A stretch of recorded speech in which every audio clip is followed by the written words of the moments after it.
Chapter 79. The Lemonade. Morrel was, in fact, very happy. Monsieur Noirtier had just sent for him, and he was in such haste to know the reason of his doing so that he had not stopped to take a cab, placing infinitely more dependence on his own 2 legs than on the 4 legs of a cab-horse. He had therefore set off at a furious rate from Rue Meslay, and was hastening with rapid strides in the direction of the Faubourg Saint-Honoré. Morrel advanced with a firm, manly tread, and poor Berroir followed him as he best might. Morrel was only 31, Berroir was 60 years of age. Morrel was deeply in love, and Berroir was dying with heat and exertion.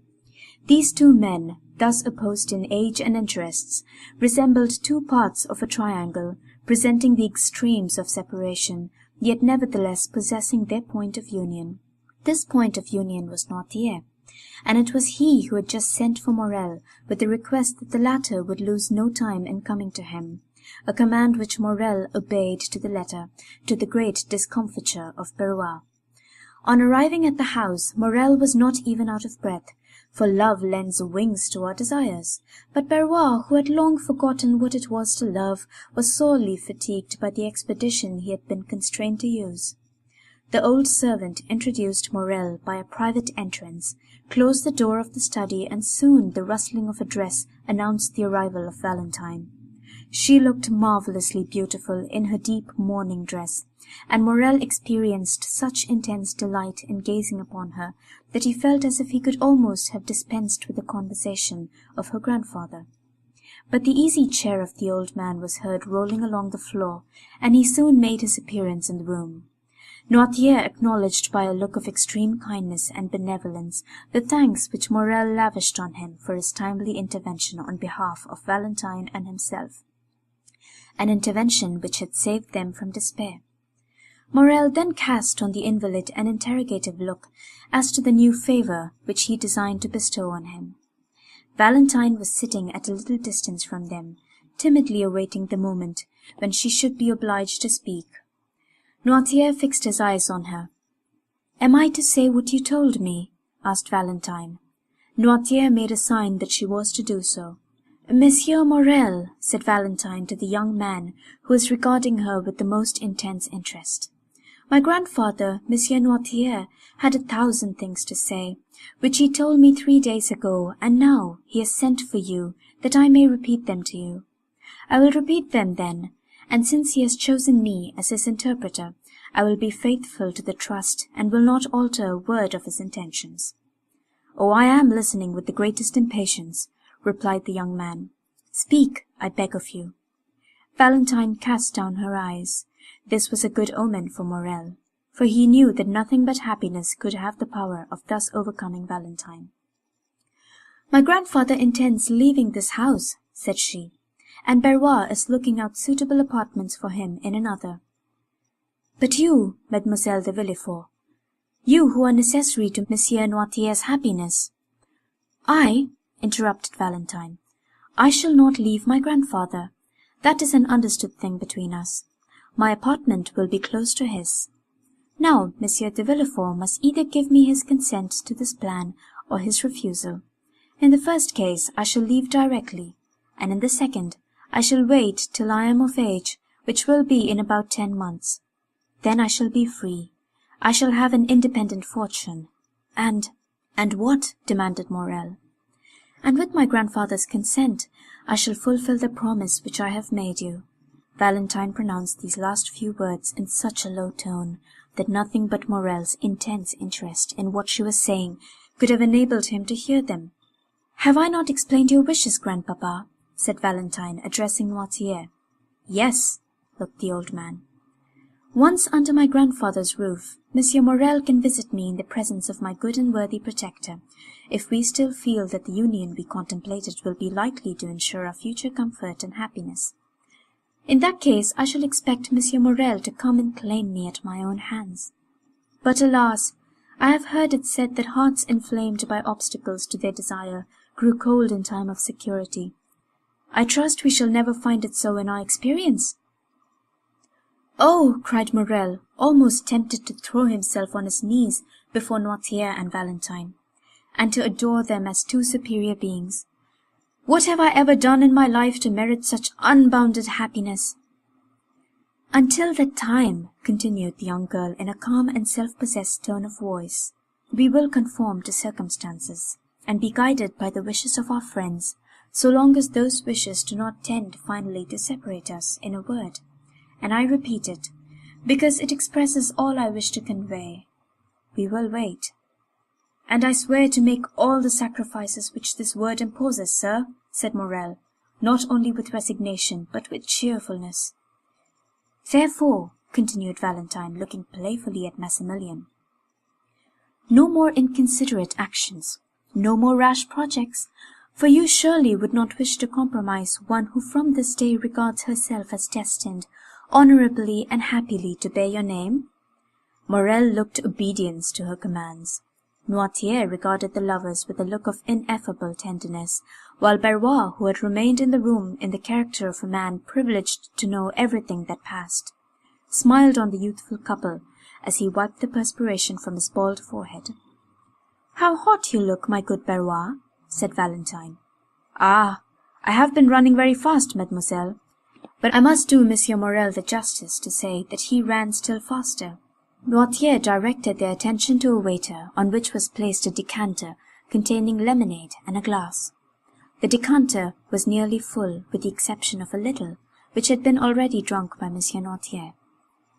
"Come, Barbour," said the young girl, "take some of this lemonade. I see you are coveting a good draught of it."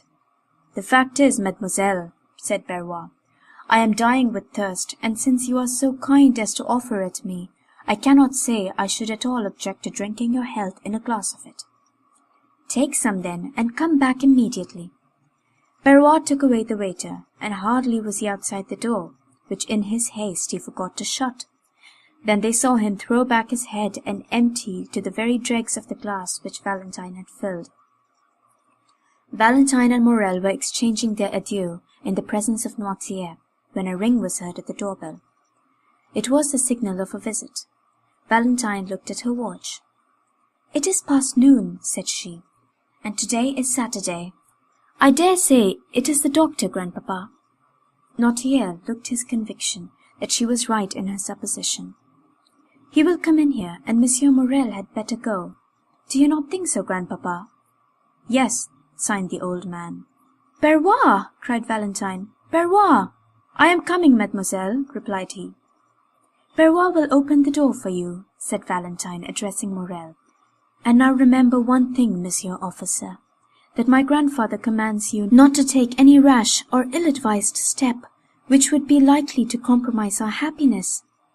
"I promised him to wait," replied Morel, "and I will wait." At this moment Barbour entered. "Who rang?" asked Valentine.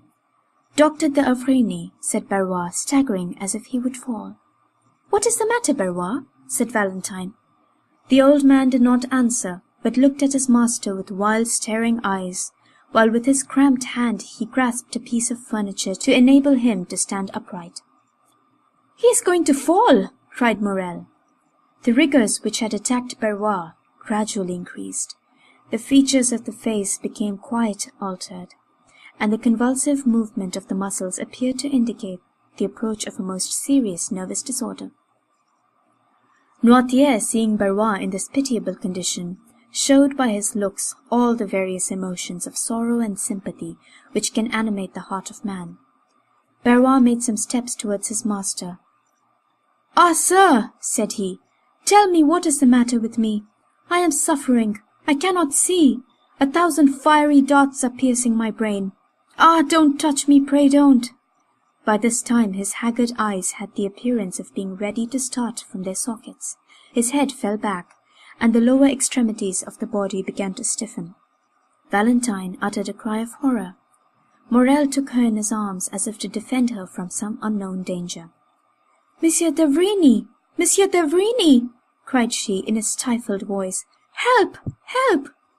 Barbour turned round and with a great effort stumbled a few steps, then fell at the feet of Noirtier, and resting his hand on the knee of the invalid, exclaimed, "My master! My good master!" At this moment, Monsieur de Villefort, attracted by the noise, appeared on the threshold. Morel relaxed his hold of Valentine, and retreating to a distant corner of the room, remained half hidden behind a curtain. Pale, as if he had been gazing on a serpent, he fixed his terrified eye on the agonized sufferer. Noirtier, burning with impatience and terror, was in despair at his utter inability to help his old domestic, whom he regarded more in the light of a friend than a servant. One might, by the fearful swelling of the veins on his forehead and the contraction of the muscles around the eye, trace the terrible conflict which was going on between the living, energetic mind and the inanimate and helpless body. Barbour, his features convulsed, his eyes suffused with blood, and his head thrown back, was lying at full length, beating the floor with his hands, while his legs had become so stiff that they looked as if they would break rather than bend. A slight appearance of foam was visible around the mouth, and he breathed painfully and with extreme difficulty. Villefort seemed stupefied with astonishment, and remained gazing intently on the scene before him, without uttering a word. He had not seen Morel. After a moment of dumb contemplation, during which his face became pale, and his hair seemed to stand on end, he sprang towards the door, crying out, "Doctor! Doctor! Come instantly, pray come!" "Madame! Madame!" cried Valentine, calling her stepmother and running upstairs to meet her. "Come quick! Quick! And bring your bottle of smelling salts with you." "What is the matter?" cried Madame de Villefort in a harsh and constrained tone. "Oh, come, come!" "But where is the doctor?" exclaimed Villefort. "Where is he?" Madame de Villefort now deliberately descended the staircase. In one hand she held her handkerchief, with which she appeared to be wiping her face, and in the other a bottle of English smelling salts. Her first look on entering the room was at Noirtier, whose face, independent of the emotion which such a scene could not fail of producing, proclaimed him to be in possession of his usual health. Her second glance was at the dying man. She turned pale, and her eye passed quickly from the servant and rested on the master. "In the name of heaven, madame," said Villefort, "where is the doctor?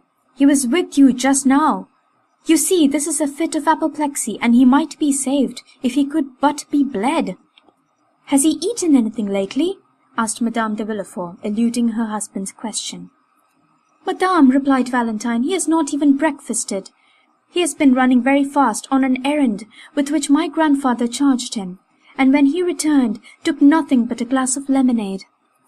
"Ah," said Madame de Villefort, "why did he not take wine? Lemonade was a very bad thing for him. Grandpapa's bottle of lemonade was standing just by his side. Poor Barbour was very thirsty, and was thankful to drink anything he could find." Madame de Villefort started. Noirtier looked at her with a glance of the most profound scrutiny. "He has such a short neck," said she. "Madame," said Villefort, "I ask, where is Monsieur d'Avrigny? In God's name, answer me." "He is with Edward, who is not quite well," replied Madame de Villefort, no longer being able to avoid answering. Villefort rushed upstairs to fetch him. "Take this," said Madame de Villefort, giving her smelling bottle to Valentine. "They will, no doubt, bleed him. Therefore I will retire, for I cannot endure the sight of blood." And she followed her husband upstairs. Morel now emerged from his hiding-place, where he had remained quite unperceived. So great had been the general confusion. "Go away as quick as you can, Maximilian," said Valentine, "and stay till I send for you. Go." Morel looked towards Noirtier for permission to retire. The old man, who had preserved all his usual coolness, made a sign to him to do so. The young man pressed Valentine's hand to his lips, and then left the house by a back staircase. At the same moment that he quitted the room, Villefort and the doctor entered by an opposite door. Barbour was now showing signs of returning consciousness. The crisis seemed past. A low moaning was heard, and he raised himself on one knee. d'Avrigny and Villefort laid him on the couch. "What do you prescribe, doctor?" demanded Villefort. "Give me some water and ether. You have some in the house, have you not?" "Yes." "Send for some oil of turpentine and tartar emetic." Villefort immediately dispatched a messenger. "And now let everyone retire." "Must I go too?" asked Valentine timidly.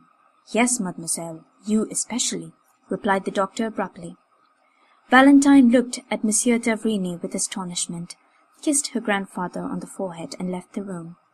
The doctor closed the door after her with a gloomy air. Look, look, doctor, said Villefort.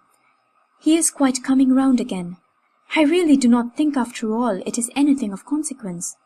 Monsieur d'Avrigny answered by a melancholy smile. How do you feel, Barbour? asked he. A little better, sir.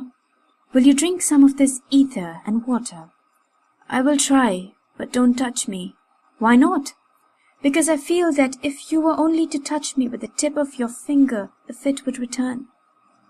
Drink. Barbour took the glass, and raising it to his purple lips, took about half of the liquid offered to him. Where do you suffer? asked the doctor. Everywhere. I feel cramps over my whole body. Do you find any dazzling sensation before the eyes? Yes. And any noise in the ears? Frightful. When did you first feel that? Just now. Suddenly? Yes, like a clap of thunder. Did you feel nothing of it yesterday or the day before? Nothing. No drowsiness? None. What have you eaten today? I have eaten nothing. I only drank a glass of my master's lemonade. That is all. And Barbour turned towards Noirtier, who, immovably fixed in his armchair, was contemplating this terrible scene without allowing a word or a movement to escape him. Where is this lemonade? asked the doctor eagerly. Downstairs, in the decanter. Where about downstairs? In the kitchen. Shall I go fetch it, doctor? inquired Villefort. No, stay here, and try to make Barbour drink the rest of this glass of ether and water. I will go myself and fetch the lemonade. d'Avrigny bounded towards the door, flew down the back stairs, and almost knocked down Madame de Villefort in his haste, who was herself going down to the kitchen. She cried out, but d'Avrigny paid no attention to her, possessed with but one idea. He cleared the last 4 steps with a bound, and rushed into the kitchen, where he saw the decanter, about 3 parts empty and still standing on the waiter, where it had been left. He darted upon it as an eagle would seize upon its prey. Panting with loss of breath, he returned to the room he had just left. Madame de Villefort was slowly ascending the steps which led to her room. Is this the decanter you spoke of? asked d'Avrigny. Yes, doctor. Is this the same lemonade of which you partook? I believe so. What did it taste like? It had a bitter taste. The doctor poured some drops of the lemonade into the palm of his hand and put his lips to it, and after having rinsed his mouth as a man does when he is tasting wine, he spat the liquor into the fireplace. It is no doubt the same, said he. Did you drink some too, Monsieur Noirtier? Yes. And did you discover a bitter taste? Yes. Oh, doctor, cried Barbour, the fit is coming on again. Oh, do something for me. The doctor flew to his patient. That emetic, Villefort. See if it is coming. Villefort sprang into the passage, exclaiming, The emetic! The emetic! Is it come yet? No one answered. The most profound terror reigned throughout the house. If I had anything by means of which I could inflate the lungs, said d'Avrigny, looking around him, perhaps I might prevent suffocation, but there is nothing which would do, nothing. Oh, sir, cried Barbour, are you going to let me die without help? Oh, I am dying! Oh, save me! A pen! A pen! said the doctor. There was one lying on the table. He endeavoured to introduce it into the mouth of the patient, who, in the midst of his convulsions, was making vain attempts to vomit, but the jaws were so clinched that the pen could not pass them. This second attack was much more violent than the first, and he had slipped from the couch to the ground, where he was writhing in agony. The doctor left him in this paroxysm, knowing that he could do nothing to alleviate it, and going up to Noirtier, said abruptly, How do you find yourself? Well? Yes. Have you any weight on the chest, or does your stomach feel light and comfortable, eh? Yes. Then you feel pretty much as you generally do after you have had the dose which I am accustomed to give you every Sunday? Yes. Did Barbour make your lemonade? Yes. Was it you who asked him to drink some of it? No. Was it Monsieur de Villefort? No. Madame? No. It was your granddaughter, then, was it not? Yes. A groan from Barbour, accompanied by a yawn which seemed to crack the very jaw-bones, attracted the attention of Monsieur d'Avrigny. He left Monsieur Noirtier and returned to the sick man. "Barbour," said the doctor, "can you speak?" Barbour muttered a few unintelligible words. "Try and make an effort to do so, my good man," said d'Avrigny. Barbour reopened his bloodshot eyes. "Who made the lemonade?" "I did." "Did you bring it to your master directly it was made?" "No." "You left it somewhere, then, in the meantime?" "Yes, I left it in the pantry because I was called away." "Who brought it into this room, then?" "Mademoiselle Valentine." d'Avrigny struck his forehead with his hand. "Gracious heaven!" exclaimed he.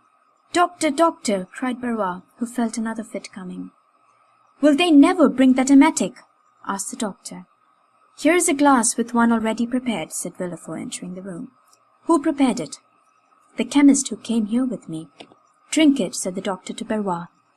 "Impossible, doctor. It is too late. My throat is closing up. I am choking. Oh, my heart! Ah, my head! Oh, what agony! Shall I suffer like this long?" "No, no, friend," replied the doctor. "You will soon cease to suffer."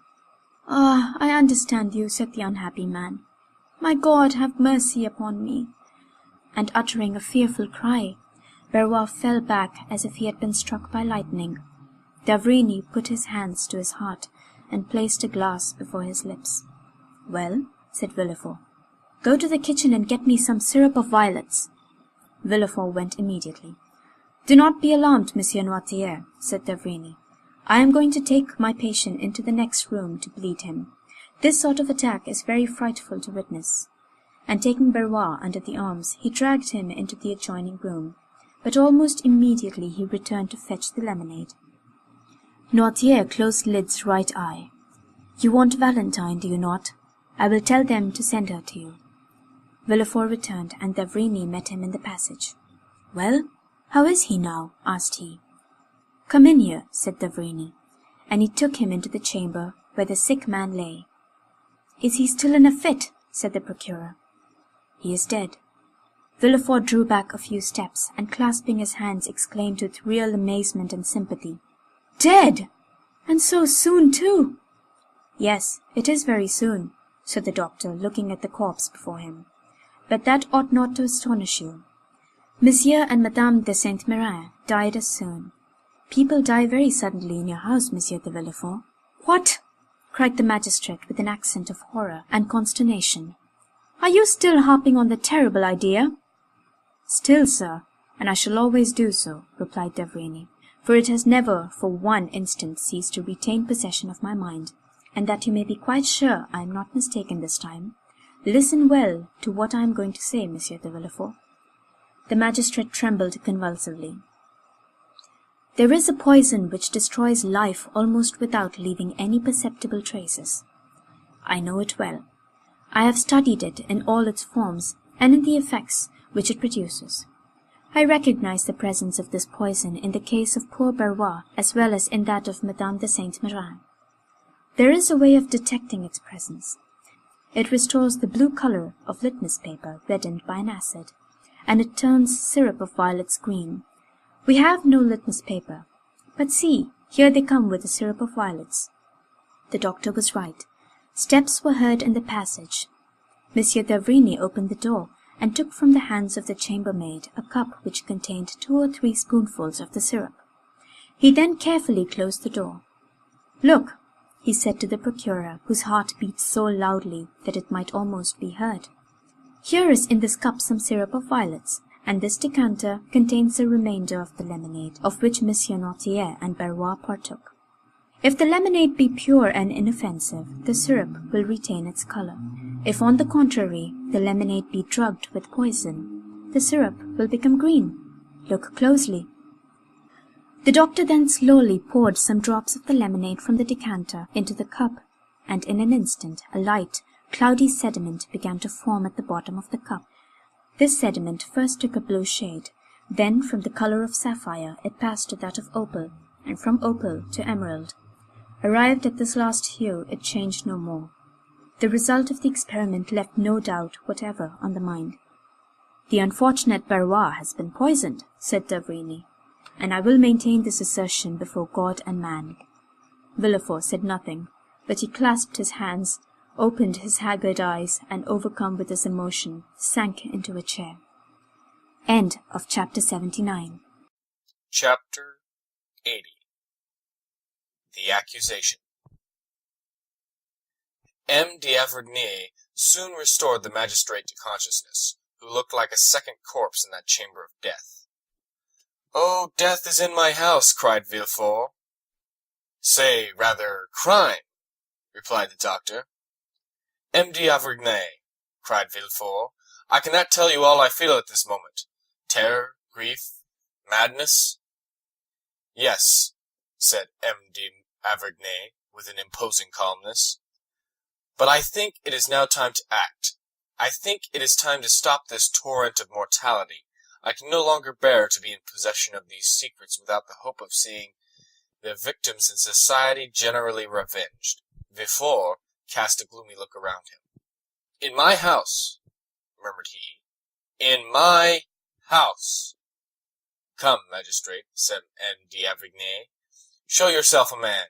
As an interpreter of the law, do honor to your profession by sacrificing your selfish interests to it." "You make me shudder, doctor. Do you talk of a sacrifice?" "I do." "Do you suspect anyone?" "I suspect no one. Death raps at your door. It enters, it goes, not blindfolded, but circumspectly from room to room. Well, I follow its course. I track its passage. I adopt the wisdom of the ancients, and feel my way, for my friendship for your family and my respect for you are a twofold bandage over my eyes. Well, oh, speak, speak, doctor. I shall have courage." "Well, sir, you have in your establishment, or in your family, perhaps, one of the frightful monstrosities of which each country produces only one.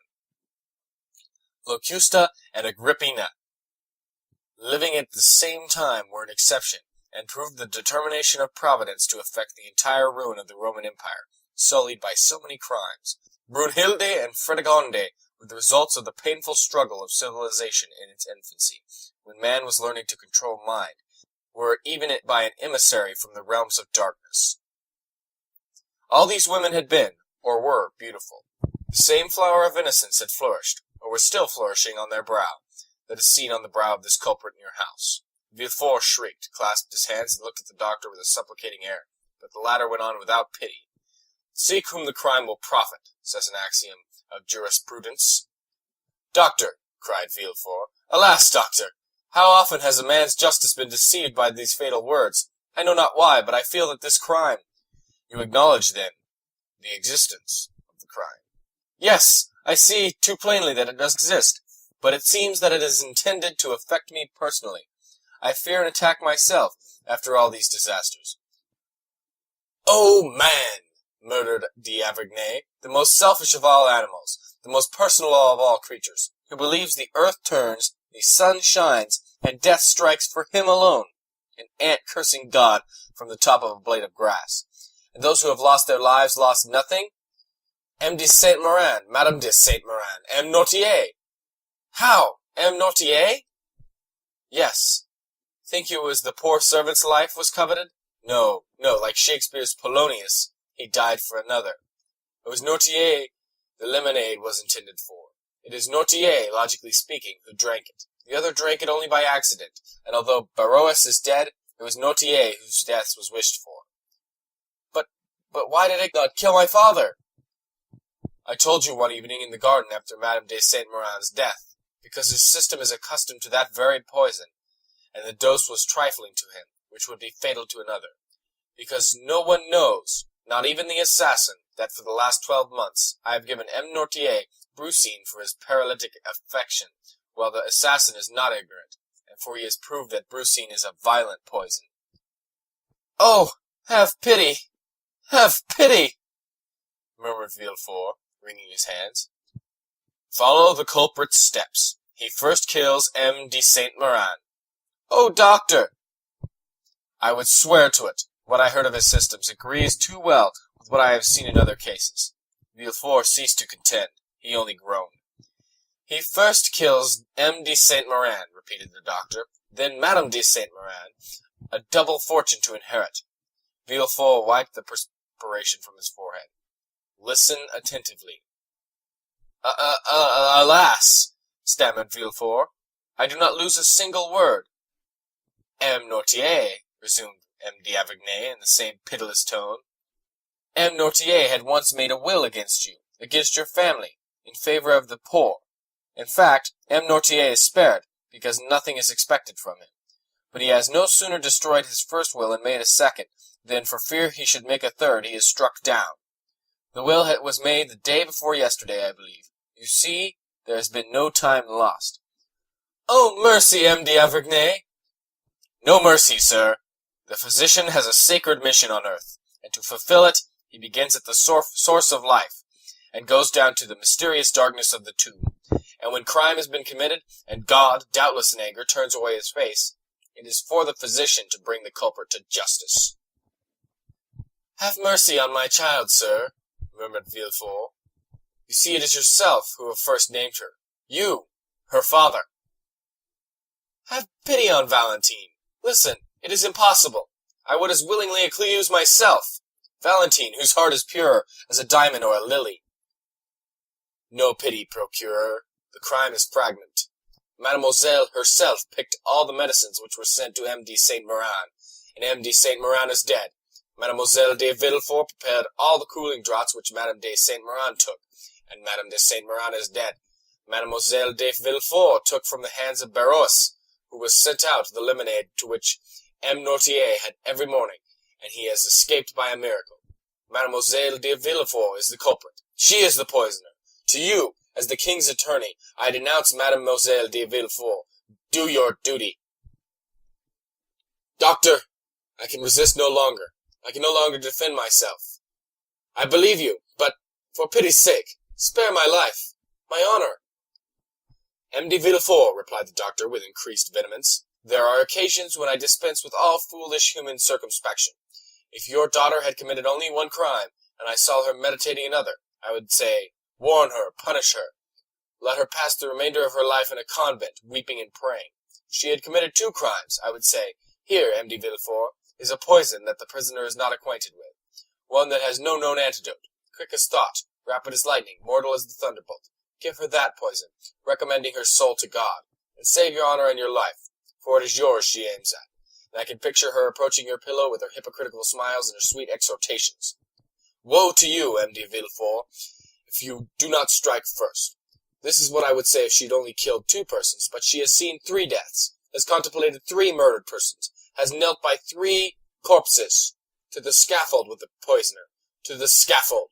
Do you talk of your honor? Do what I tell you, and immortality awaits you. Villefort fell upon his knees. Listen, said he, I have not the strength of mind you have, or rather that which you would not have. If instead of my daughter Valentine your daughter Madeleine were concerned.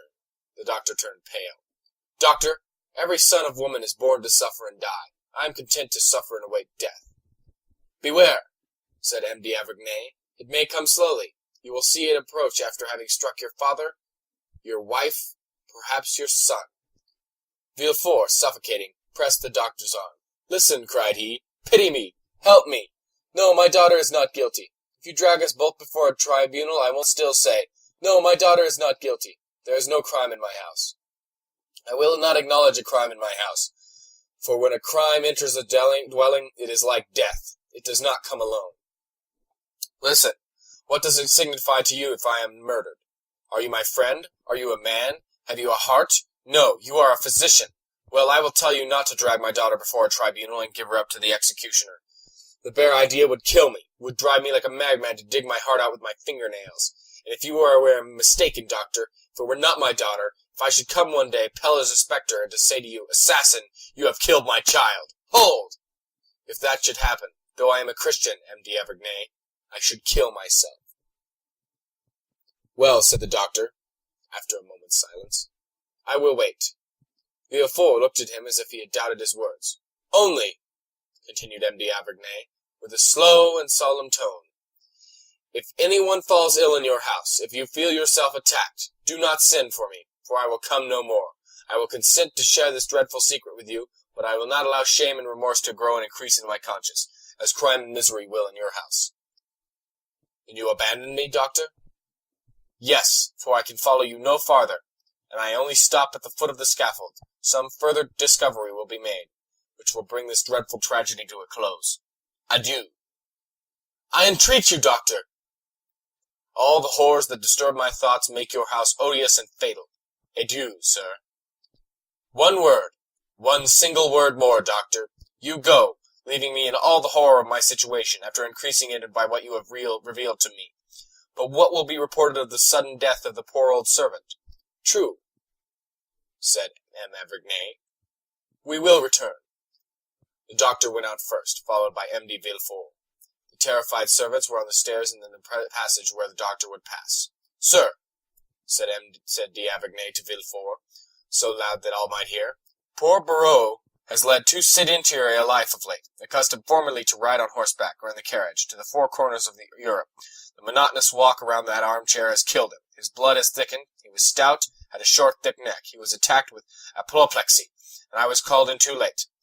By the way," added he in a low tone, "take care to throw away that cup of syrup and violets in the ashes." The doctor, without shaking hands with Villefort, without adding a word to what he said, went out, amid the tears and lamentations of the whole household. The same evening, all Villefort's servants, who had assembled in the kitchen, and had a long consultation, came to tell Madame de Villefort that they wished to leave. No entreaty, no proposition of increased wages, could induce them to remain. To every argument they replied, "We must go, for death is in this house." They all left, in spite of prayers and entreaties, testifying their regret to leaving so good a master and mistress, and especially Mademoiselle Valentine, so good, so kind, and so gentle. Villefort looked at Valentine as they said this. She was in tears, and, strange as it was, in spite of the emotion she felt at the sight of those tears, he looked also at Madame de Villefort, and it appeared to him as if a slight gloomy smile had passed her thin lips, like a meteor seen passing inauspiciously between two clouds in a stormy sky. End of Chapter 80. Chapter 81. The Room of the Retired Baker. The evening of the day on which the Count of Morcerf had left Danglars' house, with feelings of shame and anger at the rejection of the projected alliance, Monsieur Andrea Cavalcanti, with curled hair, moustaches in perfect order, and white gloves which fitted admirably, had entered the courtyard of the banker's house in the Chausse d'Antin. He had not been more than 10 minutes in the drawing-room before he drew Danglars aside into the recess of a bow-window, and, after an ingenious preamble, related to him all his anxieties and cares since his noble father's departure. He acknowledged the extreme kindness which had been shown him by the banker's family, in which he had been received as a son, and where, besides, his warmest affections had found an object on which to centre in Mademoiselle Danglars. Danglars listened with the most profound attention. He had expected this declaration for the last 2 or 3 days, and when at last it came, his eyes glistened as much as they had lowered on listening to Morcerf. He would not, however, yield immediately to the young man's request, but made a few conscientious objections. "Are you not rather young, Monsieur Andrea, to think of marrying?" "I think not, sir," said Monsieur Cavalcanti. "In Italy the nobility generally marry young. Life is so uncertain that we ought to secure happiness while it is within our reach." "Well, sir," said Danglars, "in case your proposals, which do me honor, are accepted by my wife and daughter, by whom shall the preliminary arrangements be settled? So important a negotiation should, I think, be conducted by the respective fathers of the young people." "Sir, my father is a man of great foresight and prudence. Thinking that I might wish to settle in France, he left me at his departure, together with the papers establishing my identity, a letter promising, if he approved of my choice, 150,000 livres per annum from the day I was married. So far as I can judge, I suppose this to be a quarter of my father's revenue. I, said Danglars, have always intended giving my daughter 500,000 francs as her dowry. She is, besides, my sole heiress. All would then be easily arranged if the Baroness and her daughter are willing. We should command an annuity of 175,000 livres. Supposing, also, I should persuade the Marquis to give me my capital, which is not likely, but still it's possible, we would place these 2 or 3 millions in your hands, whose talent might make it realize 10%. I never give more than 4%, and generally only 3.5. but to my son-in-law I would give 5, and we would share the profit. Very good, father-in-law, said Cavalcanti, yielding to his low-born nature, which would escape sometimes through the aristocratic gloss with which he sought to conceal it. Correcting himself immediately, he said, Excuse me, sir, hope alone almost makes me mad. What will not reality do? But, said Danglars, who on his part did not perceive how soon the conversation, which at first was disinterested, was turning to a business transaction, there is doubtless a part of your fortune your father could not refuse you. Which, said the young man, that you inherit from your mother. Truly, from my mother, Leonora Corsinari. How much may it amount to? Indeed, sir, said Andrea, I assure you I have never given this subject a thought, but I suppose it must have been at least 2 millions. Danglars felt as much overcome with joy as the miser who finds a lost treasure, or as the shipwrecked mariner who feels himself on solid ground, instead of in the abyss which he expected would swallow him. Well, sir, said Andrea, bowing to the banker respectfully, may I hope?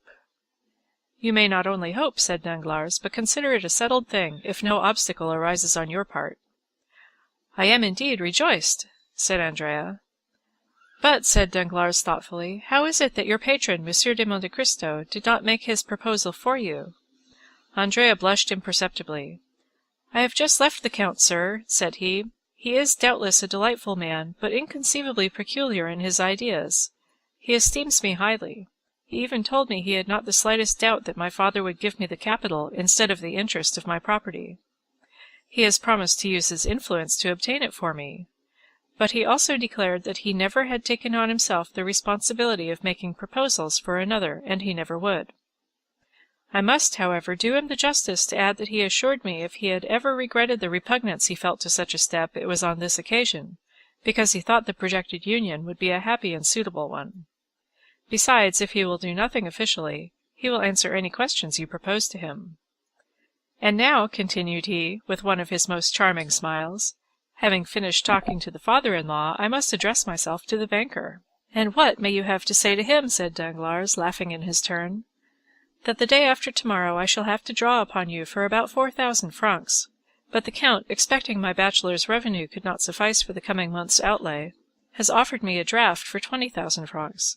It bears his signature, as you see, which is all sufficient. Bring me 1,000,000 such as that, said Danglars, I shall be well pleased, putting the draft in his pocket. Fix your own hour for tomorrow, and my cashier shall call on you with a cheque for 80,000 francs.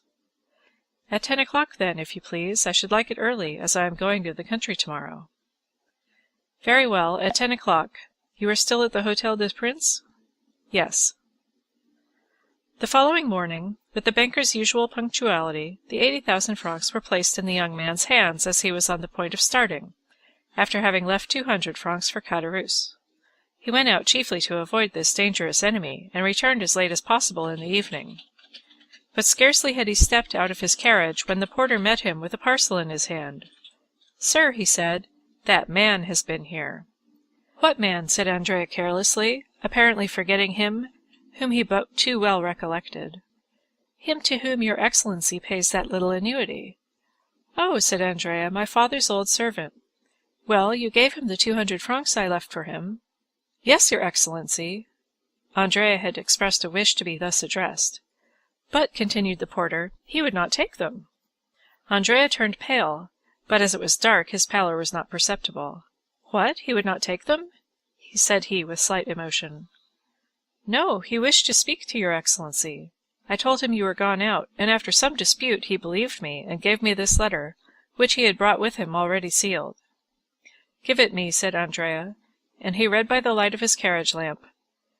You know where I live. I expect you tomorrow morning at 9 o'clock. Andrea examined it carefully to ascertain if the letter had been opened, or if any indiscreet eyes had seen its contents, but it was so carefully folded that no one could have read it, and the seal was perfect. Very well, said he. Poor man, he is a worthy creature. He left the porter to ponder on these words, not knowing which to most admire, the master or the servant. Take out the horses quickly and come up to me, said Andrea to his groom. In 2 seconds the young man had reached his room and burnt Caderousse's letter. The servant entered just as he had finished. You are about my height, Pierre, said he. I have that honour, your excellency. You had a new livery yesterday? Yes, sir. I have an engagement with a pretty little girl for this evening, and I do not wish to be known. Lend me your livery till tomorrow. I may sleep perhaps at an inn. Pierre obeyed. 5 minutes after, Andrea left the hotel, completely disguised, took a cabriolet, and ordered the driver to take him to the Cheval Rouge at Picpus. The next morning he left that inn as he had left the Hotel des Princes without being noticed, walked down the Faubourg Saint-Antoine, along the boulevard to Rue Ménilmontant, and stopping at the door of the third house on the left, looked for someone of whom to make inquiry in the porter's absence. "For whom are you looking, my fine fellow?" asked the fruiteress on the opposite side. "Monsieur Pelletin, if you please, my good woman," replied Andrea. "A retired baker?" asked the fruiteress. "Exactly." "He lives at the end of the yard, on the left, on the third story." Andrea went as she directed him, and on the third floor he found a hare's paw, which, by the hasty ringing of the bell, it was evident he pulled with considerable ill temper. A moment after, Caderousse's face appeared at the grating in the door. "Ah, you are punctual," said he, as he drew back the door. "Confound you and your punctuality," said Andrea, throwing himself into a chair, in a manner which implied that he would rather have flung it at the head of his host. "Come, come, my little fellow, don't be angry. See, I have thought about you. Look at the good breakfast we are going to have, nothing but what you are fond of." Andrea, indeed, inhaled the scent of something cooking, which was not unwelcome to him, hungry as he was. It was that mixture of fat and garlic peculiar to provincial kitchens of an inferior order, added to that of dried fish, and above all the pungent smell of musk and cloves.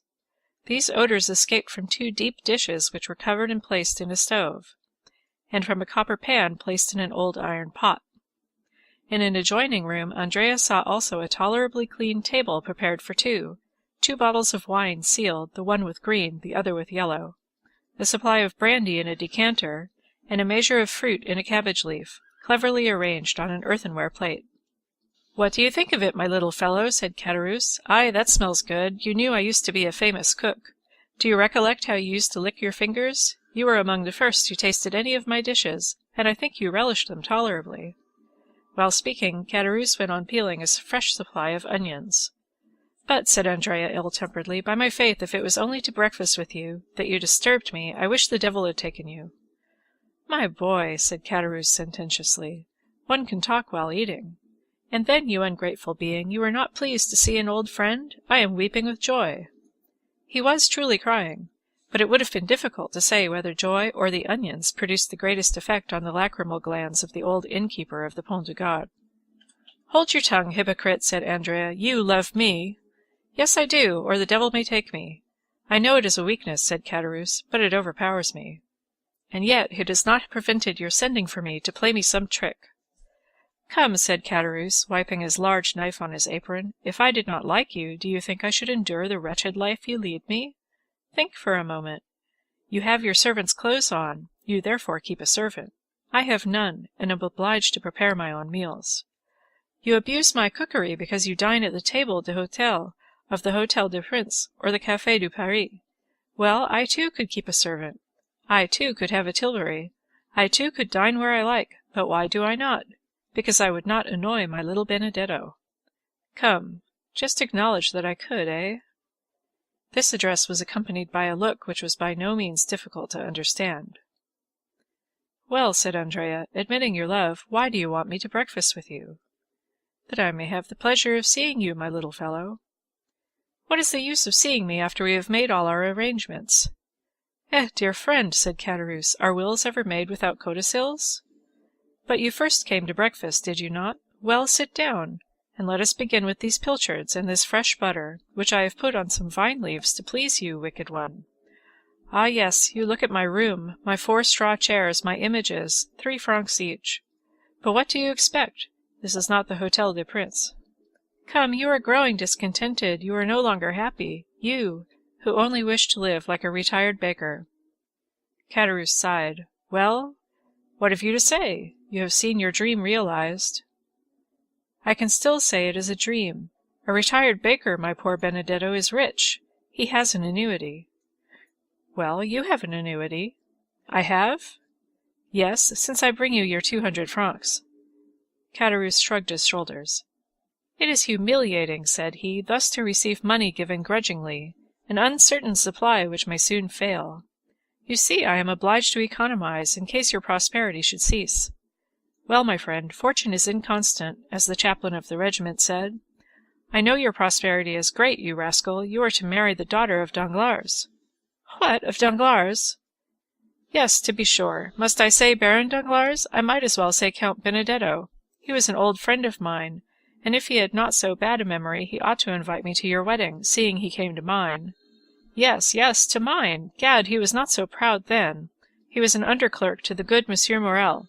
I have dined many times with him and the Count of Morcerf. So you see, I have some high connections, and were I to cultivate them a little, we might meet in the same drawing-rooms. Come, your jealousy represents everything to you in the wrong light. That is all very fine, Benedetto mio, but I know what I am saying. Perhaps I may one day put on my best coat, and presenting myself at the great gate, introduce myself. Meanwhile, let us sit down and eat. Caderousse set the example and attacked the breakfast with good appetite, praising each dish he set before his visitor. The latter seemed to have resigned himself. He drew the corks and partook largely of the fish with the garlic and fat. Ah, mate, said Caderousse, you are getting on better terms with your old landlord. Faith, yes, replied Andrea, whose hunger prevailed over every other feeling. So you like it, you rogue? So much that I wonder how a man who can cook thus can complain of hard living. Do you see, said Caderousse, all my happiness is marred by one thought. What is that? That I am dependent on another, I who have always gained my own livelihood honestly. Do not let that disturb you, I have enough for two. No, truly, you may believe me if you will, at the end of every month I am tormented by remorse. Good Caderousse! So much so, that yesterday I would not take the 200 francs. Yes, you wished to speak to me, but was it indeed remorse, tell me? True remorse. And besides, an idea had struck me. Andrea shuddered. He always did so at Caderousse's ideas. It is miserable, do you see, always to wait till the end of the month. Oh, said Andrea philosophically, determined to watch his companion narrowly, does not life pass in waiting? Do I, for instance, fare better? Well, I wait patiently, do I not? Yes, because instead of expecting 200 wretched francs, you expect 5 or 6,000, perhaps 10, perhaps even 12, for you take care not to let anyone know the utmost. Down there you always had little presents and Christmas boxes which you tried to hide from your poor friend Caderousse. Fortunately, he is a cunning fellow, that friend Caderousse. There you are beginning again to ramble, to talk again and again of the past. But what is the use of teasing me with going all over that again? Ah, you are only 21, and can forget the past. I am 50, and am obliged to recollect it. But let us return to business. Yes. I was going to say, if I were in your place— Well, I would realize. How would you realize? I would ask for 6 months in advance, under pretence of being able to purchase a farm. Then, with my 6 months, I would decamp. Well, well, said Andrea, that isn't a bad idea. My dear friend, said Caderousse, eat of my bread and take my advice. You will be none the worse off, physically or morally. But, said Andrea, why do you not act on the advice you gave me? Why do you not realize the 6 months, a year's advance even, and retire to Brussels? Instead of living the retired baker, you might live as a bankrupt, using his privileges. That would be very good. But how the devil would you have me retire on 1,200 francs? Ah, Caderousse, said Andrea, how covetous you are. 2 months ago you were dying with hunger. The appetite grows by what it feeds on, said Caderousse, grinning and showing his teeth like a monkey laughing or a tiger growling. And, added he, biting off with his large white teeth an enormous mouthful of bread, I have formed a plan. Caderousse's plans alarmed Andrea still more than his ideas. Ideas were but the germ, the plan was reality. Let me see your plan. I dare say it is a pretty one. Why not? Who formed the plan by which we left the establishment of— was it not me? And it was no bad one, I believe, since here we are. I do not say, replied Andrea, that you never make a good one, but let us see your plan.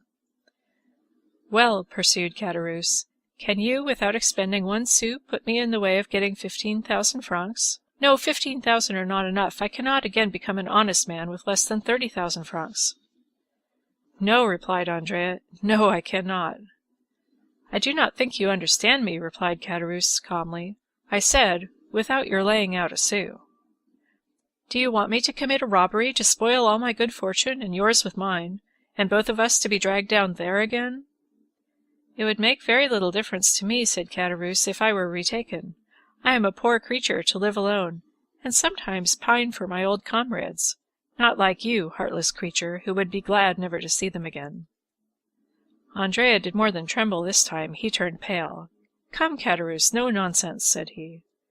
Don't alarm yourself, my little Benedetto, but just point out to me some means of gaining those 30,000 francs without your assistance, and I will contrive it. Well, I'll see. I'll try to contrive some way, said Andrea. Meanwhile, you will raise my monthly allowance to 500 francs, my little fellow? I have a fancy, and mean to get a housekeeper.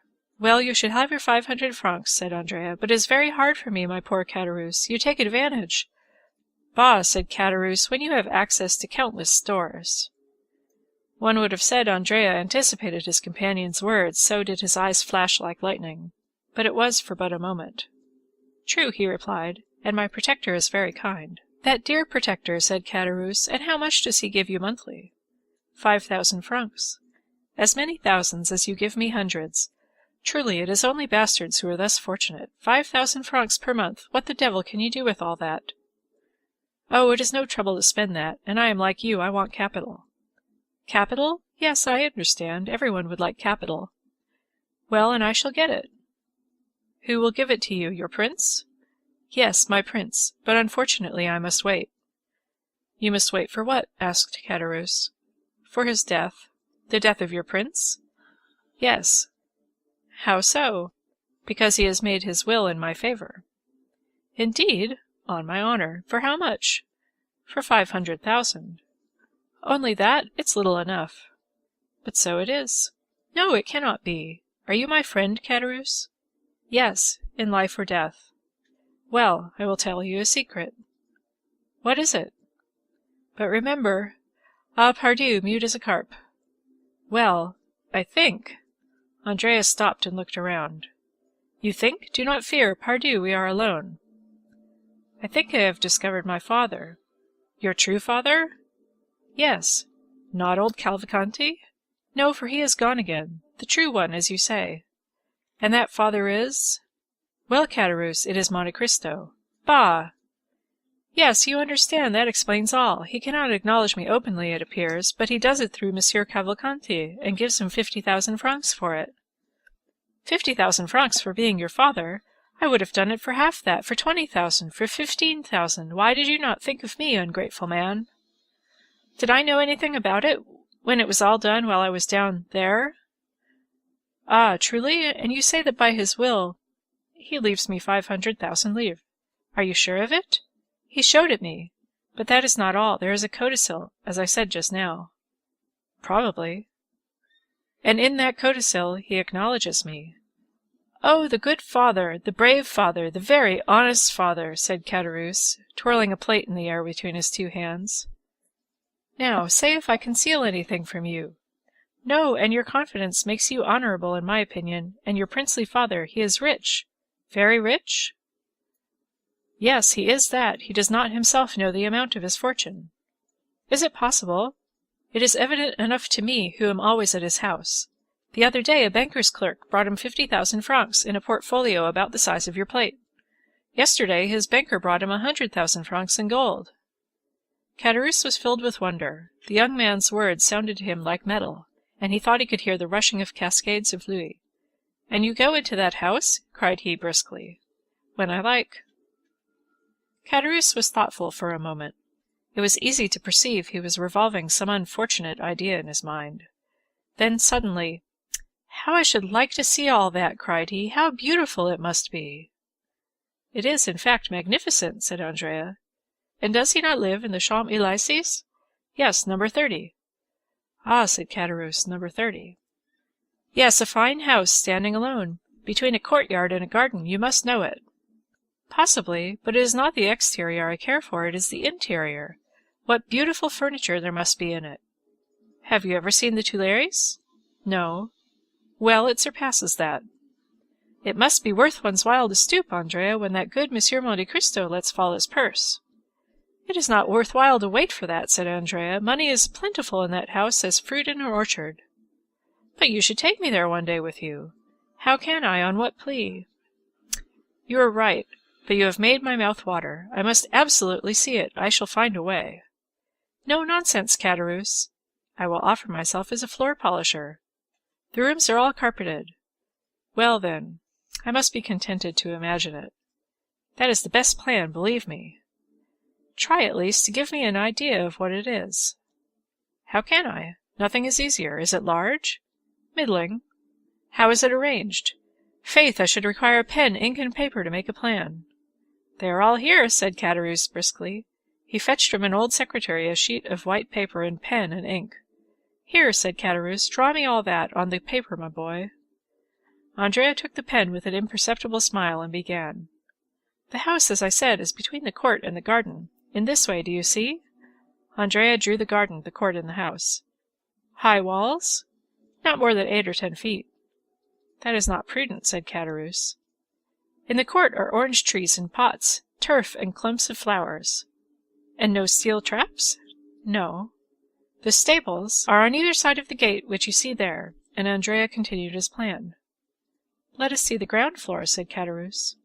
On the ground floor, dining room, 2 drawing rooms, billiard room, staircase in the hall, and a little back staircase. Windows? Magnificent windows, so beautiful, so large, that I believe a man of your size should pass through each frame. Why the devil have they any stairs with such windows? Luxury has everything. But shutters? Yes, but they are never used. That Count of Monte Cristo is an original, who loves to look at the sky even at night. And where do the servants sleep? Oh, they have a house to themselves. Picture to yourself a pretty coach-house at the right-hand side where the ladders are kept. Well, over that coach-house are the servants' rooms, with bells corresponding with the different apartments. Ah, diable, bells did you say? What do you mean? Oh, nothing. I only say that they cost a load of money to hang, and what is the use of them, I should like to know. There used to be a dog let loose in the yard at night, but it has been taken to the house at Auteuil. To that you went to, you know. Yes. I was saying to him only yesterday, you are imprudent, Monsieur Count, for when you go to Auteuil and take your servants, the house is left unprotected. Well, said he, what next? What next? Some day you will be robbed. What did he answer? He quietly said, What do I care if I am? Andrea, he has some secretary with a spring. How do you know? Yes, which catches the thief in a trap and plays a tune. I was told there were such at the last exhibition. He has simply a mahogany secretary, in which the key is always kept. And he is not robbed? No, his servants are all devoted to him. There ought to be some money in that secretary? There may be, no one knows what there is. And where is it? On the first floor. Sketch me the plan of that floor as you have done of the ground floor, my boy. That is very simple. Andrea took the pen. On the first story, do you see, there is an anteroom and the drawing-room.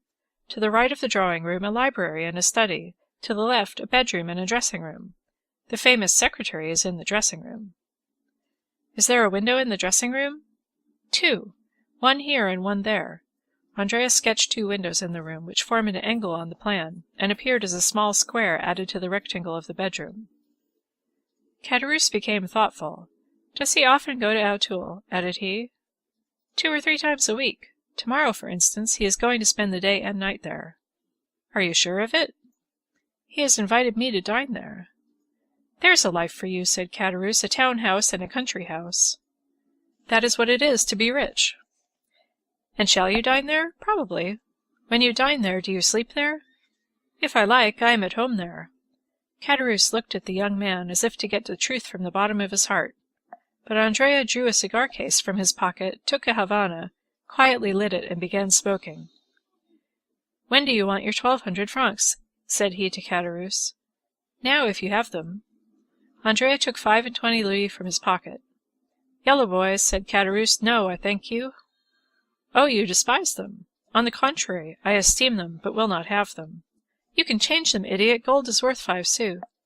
Exactly, and he who changes them will follow friend Cattarus, lay his hands on him, and demand what farmers pay him their rent in gold. No nonsense, my good fellow, silver simply, round coins, with the head of some monarch or other on them. Anybody may possess a 5-franc piece. But do you suppose I carry 500 francs about with me? I should want a porter. Well, leave them with your porter. He is to be trusted. I will call for them. Today? No, tomorrow. I shall not have time today. Well, tomorrow I will leave them when I go to Auteuil. May I depend on it? Certainly, because I shall secure my housekeeper on the strength of it. Now see here, will that be all, eh, and will you not torment me any more? Never. Caderousse had become so gloomy that Andrea feared he should be obliged to notice the change. He redoubled his gaiety and carelessness.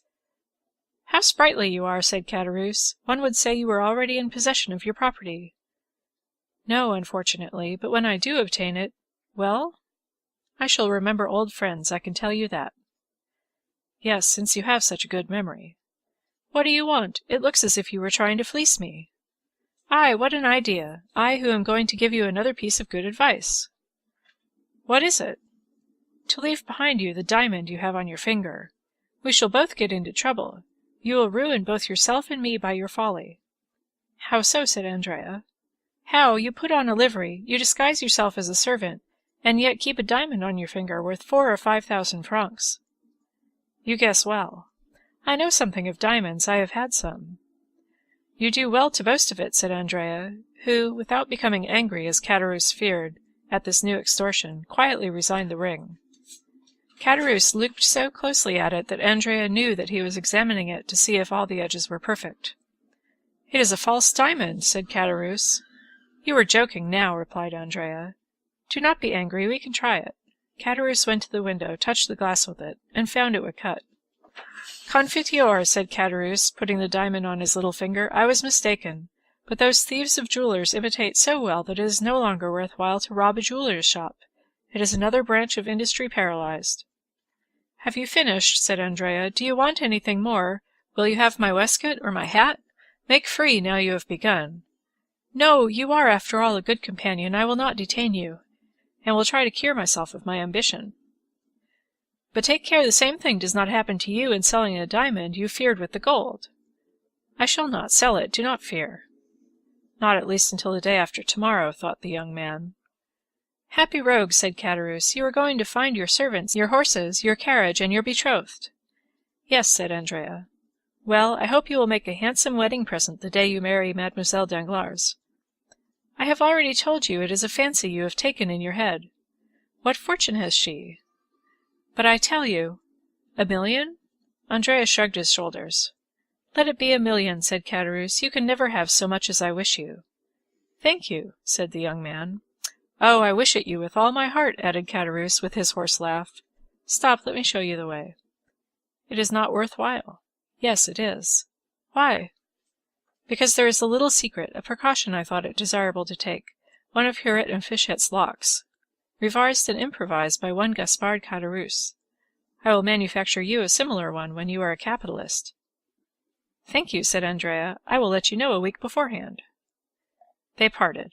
Caderousse remained on the landing until he had not only seen Andrea go down the 3 stories, but also cross the court. Then he returned hastily, shut his door carefully, and began to study, like a clever architect, the plan Andrea had left him. Dear Benedetto, said he, I think he will not be sorry to inherit his fortune, and he who hastens the day when he can touch his 500,000 will not be his worst friend. End of Chapter 81. Chapter 82. The Burglary. The day following that on which the conversation we have related took place, the Count of Monte Cristo set out for Auteuil, accompanied by Ali and several attendants, and also taking with him some horses whose qualities he was desirous of ascertaining. He was induced to undertake this journey, of which the day before he had not even thought, and which had not occurred to Andrea either, by the arrival of Bertuccio from Normandy, with intelligence respecting the house and sloop. The house was ready, and the sloop, which had arrived a week before, lay at anchor in a small creek with her crew of 6 men, who had observed all the requisite formalities, and were ready again to put to sea. The Count praised Bertuccio's zeal, and ordered him to prepare for a speedy departure, as his stay in France would not be prolonged more than a month. Now, said he, I may require to go in one night from Paris to Tréport. Let 8 fresh horses be in readiness on the road, which will enable me to go 50 leagues in 10 hours. Your Highness had already expressed that wish, said Bertuccio, "and the horses are ready. I have bought them, and stationed them myself at the most desirable posts, that is, in villages, where no one generally stops." "That's well," said Monte Cristo. "I remain here a day or two. Arrange accordingly." As Bertuccio was leaving the room to give the requisite orders, Baptistin opened the door. He held a letter on a silver waiter. "What are you doing here?" asked the Count, seeing him covered with dust. "I did not send for you, I think." Baptistin, without answering, approached the Count and presented the letter. "Important and urgent," said he. The Count opened the letter and read, "Monsieur de Monte Cristo is apprised that this night a man will enter his house in the Champs-Élysées with the intention of carrying off some papers supposed to be in the secretary in the dressing-room. The Count's well-known courage will render unnecessary the aid of the police, whose interference might seriously affect him who sends this advice. The Count, by any opening from the bedroom, or by concealing himself in the dressing-room, would be able to defend his property himself. Many attendants or apparent precautions would prevent the villain from the attempt, and Monsieur de Monte Cristo would lose the opportunity of discovering an enemy whom chance has revealed to him, who now sends this warning to the Count, a warning he might not be able to send another time, if this first attempt should fail, and another be made." The Count's first idea was that this was an artifice, a gross deception to draw his attention from a minor danger in order to expose him to a greater. He was on the point of sending the letter to the commissary of police, notwithstanding the advice of his anonymous friend, or perhaps because of that advice, when suddenly the idea occurred to him that it might be some personal enemy whom he alone should recognize, and over whom, if such were the case, he alone would gain any advantage, as Fiesco had done over the Moor who would have killed him. We know the Count's vigorous and daring mind, denying anything to be impossible, with that energy which marks the great man. From his past life, from his resolution to shrink from nothing, the Count had acquired an inconceivable relish for the contests in which he had engaged, sometimes against nature, that is to say, against God, and sometimes against the world, that is, against the devil. "They do not want my papers," said Monte Cristo. "They want to kill me. They are no robbers, but assassins. I will not allow the prefect of police to interfere with my private affairs. I am rich enough, forsooth, to distribute his authority on this occasion." The Count recalled Baptistin, who had left the room after delivering the letter. "Return to Paris," said he. "Assemble the servants who remain there. I want all my household at Auteuil." "But will no one remain in the house, my lord?" asked Baptistin. "Yes, the porter." "My lord will remember that the lodge is at a distance from the house." "Well?" "The house might be stripped without his hearing the least noise." "By whom?" "By thieves." "You are a fool, Monsieur Baptistin. Thieves might strip the house. It would annoy me less than to be disobeyed." Baptistin bowed. "You understand me," said the Count. "Bring your comrades here, one and all, but let everything remain as usual. Only close the shutters of the ground floor." "And those of the second floor?" "You know they are never closed. Go." The Count signified his intention of dining alone, and that no one but Ali should attend him. Having dined with his usual tranquillity and moderation, the Count, making a signal to Ali to follow him, went out by the side gate, and on reaching the Bois de Boulogne turned, apparently without design, towards Paris, and at twilight found himself opposite his house in the Champs-Élysées. All was dark. One solitary feeble light was burning in the porter's lodge about 40 paces distant from the house, as Baptistin had said. Monte Cristo leaned against a tree, and with that scrutinizing glance which was so rarely deceived, looked up and down the avenue, examined the passers-by, and carefully looked down the neighbouring streets, to see that no one was concealed. 10 minutes passed thus, and he was convinced that no one was watching him. He hastened to the side door with Ali, entered hurriedly, and by the servants' staircase, of which he had the key, gained his bedroom without opening or disarranging a single curtain, without even the porter having the slightest suspicion that the house, which he supposed empty, contained its chief occupant. Arrived in his bedroom, the Count motioned to Ali to stop. Then he passed into the dressing-room, which he examined. Everything appeared as usual, the precious secretary in its place, and the key in the secretary. He double-locked it, took the key, returned to the bedroom door, removed the double staple of the bolt, and went in. Meanwhile Ali had procured the arms the Count had required, namely a short carbine and a pair of double-barrelled pistols, with which as sure an aim might be taken as with a single-barrelled one. Thus armed, the Count held the lives of 5 men in his hands. It was about 9:30. The Count and Ali ate in haste a crust of bread and drank a glass of Spanish wine. Then Monte Cristo slipped aside one of the movable panels which enabled him to see into the adjoining room.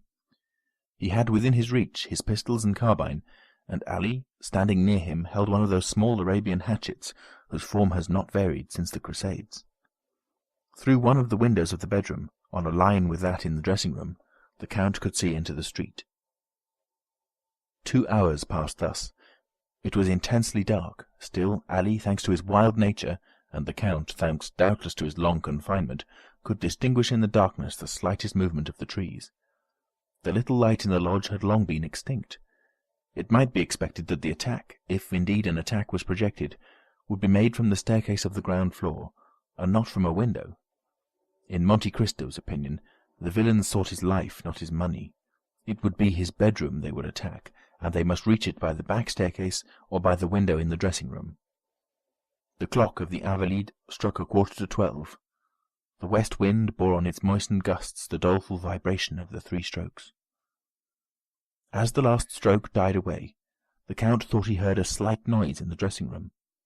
This first sound, or rather this first grinding, was followed by a second, then a third.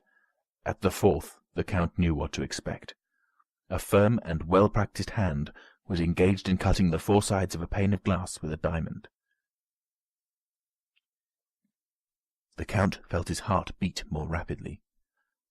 Inured as men may be to danger, forewarned as they may be of peril, they understand, by the fluttering of the heart and the shuddering of the frame, the enormous difference between a dream and a reality, between the project and the execution. However, Monte Cristo only made a sign to apprise Ali, who, understanding that danger was approaching from the other side, drew nearer to his master. Monte Cristo was eager to ascertain the strength and number of his enemies. The window whence the noise proceeded was opposite the opening by which the Count could see into the dressing-room. He fixed his eyes on that window. He distinguished a shadow in the darkness. Then one of the panes became quite a pane, as if a sheet of paper were stuck on the outside. Then the square cracked without falling. Through the opening an arm was passed to find the fastening, then a second. The window turned on its hinges, and a man entered. He was alone. "That's a daring rascal," whispered the Count. At that moment Ali touched him slightly on the shoulder. He turned. Ali pointed to the window of the room in which they were, facing the street. "I see," said he. "There are 2 of them. One does the work while the other stands guard." He made a sign to Ali not to lose sight of the man in the street, and turned to the one in the dressing-room. The glass cutter had entered and was feeling his way, his arms outstretched before him. At last he appeared to have made himself familiar with his surroundings. There were 2 doors. He bolted them both. When he drew near to the bedroom door, Monte Cristo expected that he was coming in, and raised one of his pistols. But he simply heard the sound of the bolts sliding in their copper rings. It was only a precaution. The nocturnal visitor, ignorant of the fact that the Count had removed the staples, might now think himself at home, and pursue his purpose with full security. Alone, and free to act as he wished, the man then drew from his pocket something which the Count could not discern, placed it on the stand, and then went straight to the secretary, felt the lock, and, contrary to his expectation, found that the key was missing. But the glass-cutter was a prudent man who had provided for all emergencies. The Count soon heard the rattling of a bunch of skeleton keys, such as the locksmith brings when called to force a lock, and which thieves call nightingales, doubtless from the music of their nightly song when they grind against the bolt. "Aha!" whispered Monte Cristo with a smile of disappointment. "He is only a thief." But the man in the dark could not find the right key. He reached the instrument he had placed on the stand, touched a spring, and immediately a pale light, just bright enough to render objects distinct, was reflected on his hands and countenance. "By heavens!" exclaimed Monte Cristo, starting back. "It is—" Ali raised his hatchet. "Don't stir," whispered Monte Cristo, "and put down your hatchet. We shall require no arms." Then he added some words in a low tone, for the exclamation which surprise had drawn from the Count, faint as it had been, had startled the man who remained in the pose of the old knife-grinder. It was an order the Count had just given, for immediately Ali went noiselessly and returned, bearing a black dress and a three-cornered hat. Meanwhile Monte Cristo had rapidly taken off his greatcoat, waistcoat, and shirt, and one might distinguish by the glimmering through the open pale that he wore a pliant tunic of steel mail, of which the last in France, where daggers were no longer dreaded, was worn by King Louis XV, who feared the dagger at his breast, and whose head was cleft with a hatchet. The tunic soon disappeared under a long cassock, as did his hair under a priest's wig. The three-cornered hat, over this, effectually transformed the Count into an abbé. The man, hearing nothing more, stood erect, and while Monte Cristo was completing his disguise, had advanced straight to the secretary, whose lock was beginning to crack under his nightingale. "Try again," whispered the Count, who depended on the secret spring, which was unknown to the picklock, clever as he might be. "Try again. You have a few minutes' work there." And he advanced to the window. The man whom he had seen seated on the fence had got down, and was still pacing the street. But strange as it appeared, he cared not for those who might pass by from the avenue of the Champs-Élysées or by the Faubourg Saint-Honoré. His attention was engrossed with what was passing at the Count's, and his only aim appeared to be to discern every movement in the dressing-room. Monte Cristo suddenly struck his finger on his forehead, and a smile passed over his lips. Then, drawing near to Ali, he whispered, "Remain here, concealed in the dark, and whatever noise you hear, whatever passes, only come in or show yourself if I call you." Ali bowed in a token of strict obedience. Monte Cristo then drew a lighted taper from a closet, and when the thief was deeply engaged with his lock, silently opened the door, taking care that the light should shine directly on his face. The door opened so quietly that the thief heard no sound, but to his astonishment the room was suddenly illuminated. He turned. "Ah, good evening, my dear Monsieur Caderousse," said Monte Cristo. "What are you doing here at such an hour?" "The Abbé Busoni!" exclaimed Caderousse, and not knowing how this strange apparition could have entered when he had bolted the door, he let fall his bunch of keys, and remained motionless and stupefied. The Count placed himself between Caderousse and the window, thus cutting off from the thief his only chance of retreat. "The Abbé Busoni!" repeated Caderousse, fixing his haggard gaze on the Count. "Yes, undoubtedly, the Abbé Busoni himself," replied Monte Cristo. "And I am very glad you recognize me, dear Monsieur Caderousse. It proves you have a good memory, for it must be about 10 years since we last met." This calmness of Busoni, combined with his irony and boldness, staggered Caderousse. "The Abbé," murmured he, clenching his fists and his teeth chattering. "So you would rob the Count of Monte Cristo?" continued the false Abbé. "Reverend sir," murmured Caderousse, seeking to regain the window which the Count pitilessly blocked. "Reverend sir, I don't know. Believe me, I take my oath." "A pane of glass out," continued the Count, "a dark lantern, a bunch of false keys, a secretary half-forced. It is tolerably evident." Caderousse was choking. He looked around for some corner to hide in, some way of escape. "Come, come," continued the Count, "I see you are still the same, an assassin." "Reverend sir, since you know everything, you know it was not I, it was La Carconte. That was proved at the trial, since I was only condemned to the galleys." "Is your time then expired, since I find you in a fair way to return there?" "No, reverend sir, I have been liberated by someone." "That someone has done society a great kindness." "Ah," said Caderousse, "I had promised—" "And you are breaking your promise," interrupted Monte Cristo. "Alas, yes," said Caderousse very uneasily. "A bad relapse that will lead you, if I mistake not, to the Place de Grève. So much the worse, so much the worse, diavolo, as they say in my country." "Reverend sir, I am impelled. Every criminal says the same thing. Poverty—" "Pshaw!" said Busoni disdainfully.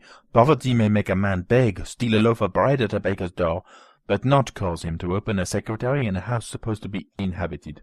And when the jeweller Johannes has just paid you 40,000 francs for the diamond I had given you, and you killed him to get the diamond and the money both, was that also poverty?" "Pardon, reverend sir," said Caderousse. "You have saved my life once again. Save me again." "That is but poor encouragement." "Are you alone, reverend sir, or have you there soldiers ready to seize me?" "I am alone," said the Abbé, and I will again have pity on you, and I will let you escape at the risk of fresh miseries my weakness may lead to, if you tell me the truth." "Ah, reverend sir," cried Caderousse, clasping his hands and drawing nearer to Monte Cristo, "I may indeed say you are my deliverer." "You mean to say you have been freed from confinement?" "Yes, that is true, reverend sir." "Who was your liberator?" "An Englishman." "What was his name?" "Lord Wilmore." "I know him. I shall know if you lie." "Ah, reverend sir, I tell you the simple truth." "Was this Englishman protecting you?" "No, not me, but a young Corsican, my companion." "What was this young Corsican's name?" "Benedetto." "Is that his Christian name?" "He had no other. He was a foundling." "Then this young man escaped with you?" "He did." "In what way?" "We were working at St. Mandrier, near Toulon. Do you know St. Mandrier?" "I do." "In the hour of rest between noon and 1 o'clock?" "Galley slaves, having a nap after dinner? We may well pity the poor fellows," said the abbé. "Nay," said Caderousse, "one can't always work. One is not a dog." "So much the better for the dogs," said Monte Cristo. "While the rest slept, then, we went away a short distance. We severed our fetters with a file the Englishman had given us, and swam away." "And what is become of this Benedetto?" "I don't know." "You ought to know." "No, in truth, we parted at Hyères." And to give more weight to his protestation, Caderousse advanced another step towards the abbé, who remained motionless in his place, as calm as ever, and pursuing his interrogation. "You lie," said the Abbé Busoni, with a tone of irresistible authority. "Reverend sir." "You lie. This man is still your friend, and you perhaps make use of him as your accomplice." "Oh, reverend sir! Since you left Toulon, what have you lived on? Answer me." "On what I could get." "You lie," repeated the abbé a third time, and with a still more imperative tone. Caderousse, terrified, looked at the count. "You have lived on the money he has given you." "True," said Caderousse. "Benedetto has become the son of a great lord." "How can he be the son of a great lord?" "A natural son." "And what is that great lord's name?" "The Count of Monte Cristo, the very same in whose house we are." "Benedetto, the count's son?" replied Monte Cristo, astonished in his turn. "Well, I should think so, since the count has found him a false father, since the count gives him 4,000 francs a month, and leaves him 500,000 francs in his will." "Ah, yes," said the factitious abbé, who began to understand. "And what name does the young man bear meanwhile?" "Andrea Cavalcanti." "Is he then that young man whom my friend the Count of Monte Cristo has received into his house, and who is going to marry Mademoiselle Danglars?" "Exactly." "And you suffer that, you wretch, you, who know his life and his crime?" "Why should I stand in a comrade's way?" said Caderousse. "You are right. It is not you who should apprise Monsieur Danglars, is it?" "Do not do so, reverend sir." "Why not?" "Because you would bring us to ruin." "And you think that to save such villains as you, I will become an abettor of their plot, an accomplice in their crimes?" "Reverend sir," said Caderousse, drawing still nearer, "I will expose all." "To whom?" "To Monsieur Danglars." "By heaven!" cried Caderousse, drawing from his waistcoat an open knife and striking the count in the breast, "you shall disclose nothing, reverend sir." To Caderousse's great astonishment, the knife, instead of piercing the count's breast, flew back blunted.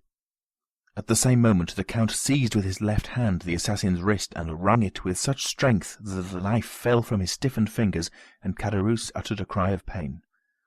But the count, disregarding his cry, continued to wring the bandit's wrist, until, his arm being dislocated, he fell first on his knees, then flat on the floor. The count then placed his foot on his head, saying, "I know not what restrains me from crushing thy skull, rascal." "Ah, mercy, mercy!" cried Caderousse. The count withdrew his foot. "Rise," said he. Caderousse rose.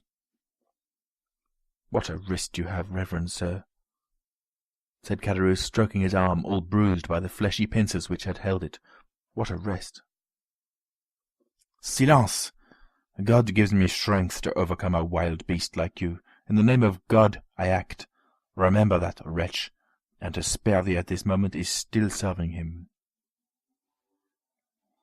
"Oh," said Caderousse, groaning with pain, Take this pen and paper, and write what I dictate." "I don't know how to write, reverend sir." "You lie! Take this pen and write." Caderousse, awed by the superior power of the abbé, sat down and wrote. "Sir, the man you are receiving at your house and to whom you intend to marry your daughter is a felon who escaped with me from confinement at Toulon. He was number 59 and I number 58. He was called Benedetto, but he is ignorant of his real name, having never known his parents." "Sign it," continued the Count. "But would you ruin me?" "If I sought your ruin full, I should drag you to the first guard-house. Besides, when that note is delivered, in all probability you will have no more to fear. Sign it, then." Caderousse signed it. The address, to Monsieur the Baron Danglars, banker, Rue de la Chaussée-d'Antin. Caderousse wrote the address. The abbé took the note. "Now," said he, "that suffices. Begone." "Which way?" "The way you came." "You wish me to get out of that window?" "You got in very well." "Oh, you have some design against me, reverend sir." "Idiot, what design can I have?" "Why, then, not let me out of the front door." "What would be the advantage of waking the porter?" "Ah, reverend sir, tell me, do you wish me dead?" "I wish what God wills." "But swear that you will not strike me as I go down." "Cowardly fool." "What do you intend doing with me?" "I ask you, what can I do? I have tried to make you a happy man, and you have turned out a murderer." "Oh, monsieur," said Caderousse, "make one attempt. Try me once more." "I will," said the Count. "Listen, you know if I may be relied on." "Yes," said Caderousse. "If you arrive safely at home?" "What have I to fear, except from you?" "If you reach your home safely, leave Paris, leave France, and wherever you may be, so long as you conduct yourself well, I will send you a small annuity. For if you return home safely, then—" "Then?" asked Caderousse, shuddering. "Then I shall believe God has forgiven you, and I will forgive you too." "As true as I am a Christian," stammered Caderousse, "you will make me die of fright." "Now begone," said the Count, pointing to the window. Caderousse, scarcely yet relying on this promise, put his legs out of the window and stood on the ladder. "Now go down," said the abbé, folding his arms. Understanding he had nothing more to fear from him, Caderousse began to go down. Then the Count brought the taper to the window, that it might be seen in the Champs-Élysées that a man was getting out of the window while another held a light. "What are you doing, reverend sir? Suppose a watchman should pass?" And he blew out the light. He then descended, but it was only when he felt his foot touch the ground that he was satisfied of his safety.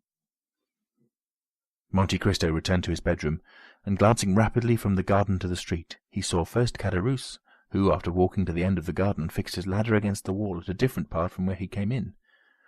The Count then, looking over into the street, saw the man who appeared to be waiting run in the same direction, and place himself against the angle of the wall where Caderousse would come over.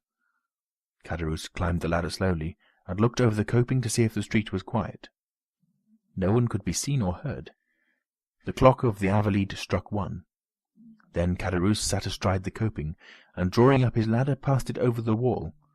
Then he began to descend, or rather to slide down by the 2 stanchions, which he did with an ease which proved how accustomed he was to the exercise. But once started, he could not stop. In vain did he see a man start from the shadow when he was halfway down. In vain did he see an arm raised as he touched the ground.